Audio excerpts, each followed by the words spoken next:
আমি কখনো তেমন নিজের মুখ দিয়ে ভিডিও করি না। আমার কনফিডেন্টের অভাব হয়তো, বা আমি খুব একটা দেখতে সুন্দর নই, তার জন্যই হয়তো করি না। আর আমার মাঝে মাঝে মনে হয় আমি লোকের কথায় কি বিভ্রান্ত হয়ে যাচ্ছি। কেন কি অনেকে কমেন্ট করে এই করো, ওই করো, সেই করো।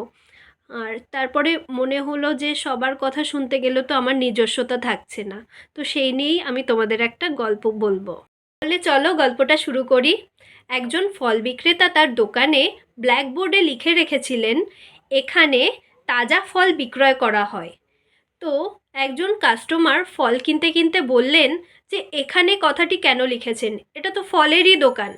তো মানে আর এই পট্টিটা তো ফলের পট্টি, এই এরিয়াতে তো ফল ছাড়া আর কিছু পাওয়া যায় না, এখানে কথাটি মুছে দিন। সেই শুনে দোকানদার সত্যি এখানে কথাটা মুছে দিয়ে তারপরে লিখে রেখেছেন তাজা ফল বিক্রয় করা হয়। অতঃপর আরেকজন কাস্টমার এসে বলছেন, আপনার দোকানে তো তাজা ফলই বিক্রি করেন, তো তাজাটা লেখার কি দরকার, এখানে কি আপনি পচা ফল বিক্রি করেন? তো তাজা লেখাটি মুছে দিন। তো সেই শুনে দোকানদার তাজা কথাটিও মুছে দেন এবং ফল বিক্রয় করা হয়। আর একজন কাস্টমার এসে বলছেন, আপনার ফলের দোকানে কি অন্য কিছু বিক্রয় করা হবে, আপনি ফল কথাটি কেন লিখে রেখেছেন? তখন দোকানদার সেই কথাটি শুনে ফল কথাটিও মুছে দেন। তাহলে কি পড়ে থাকলো, বিক্রয় করা হয়। অতঃপর আর একজন, আপনি তো বিক্রিই করছেন, আপনি কি বাড়ি নিয়ে যাওয়ার জন্য এখানে সাজিয়ে গুছিয়ে বসে আছেন? সেই শুনে বিক্রয় করা হয় এই লেখাটিও দোকানদার মুছে দেন।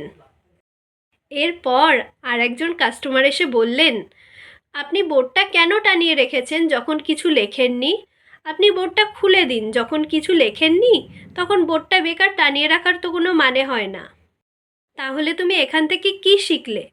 লোকের কথায় বিভ্রান্ত হয়ে যদি তুমি তাদের মতো চলতে শুরু করো, তাহলে একদিন আস্তে আস্তে তোমার নিজস্বতা হারিয়ে ফেলবে।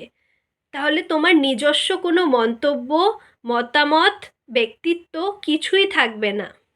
তাহলে আজকে দিয়ে তুমি নিজের মতো চলো, তোমার যা ক্রিয়েটিভিটি আছে তাই তুলে ধরো। তাহলে দেখবে একদিন তুমি সবার কাছে পৌঁছে যাবে তোমার নিজস্বতা নিয়ে। তাহলে সাহস করে ক্যামেরার সামনে আসতে হবে। আমি যদি অসুন্দর হই মানুষকে সেটাই আমি দেখাবো।